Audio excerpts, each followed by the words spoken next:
Doctor Mohammad ইউনূসের নেতৃত্বাধীন অন্তর্বর্তীকালীন সরকারের প্রায় 18 মাসের সময়ে দেশে মব ভায়োলেন্স বা গণপিটুনির ঘটনা নিয়ে ব্যাপক আলোচনা তৈরি হয়েছে। বিভিন্ন মানবাধিকার সংস্থার তথ্য দেখা যায় 2024 সালের আগস্ট থেকে 2025 সালের শেষ পর্যন্ত প্রায় 293 জন মানুষ মব হামলায় নিহত হয়েছে।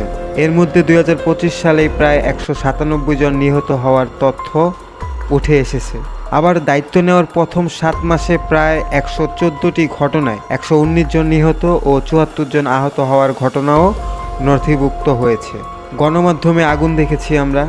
বিশ্লেষকদের মতে এসব ঘটনার পিছনে মূলত রাজনৈতিক প্রতিহিংসা, ধর্মীয় উত্তেজনা এবং চুরি বা অপরাধ সন্দেহে জনতার হামলা বড় কারণ হিসেবে কাজ করছে। যদিও সরকার বারবার মব জাস্টিসের বিরুদ্ধে জিরো টলারেন্স নীতি ঘোষণা করেছে, তবুও সমালোচকদের মতে আইন শৃঙ্খলার দুর্বলতা এবং বিচার ব্যবস্থার প্রতি আস্থাহীনতা মব সহিংসতা কমাতে বড় চ্যালেঞ্জ হয়ে দাঁড়িয়েছে।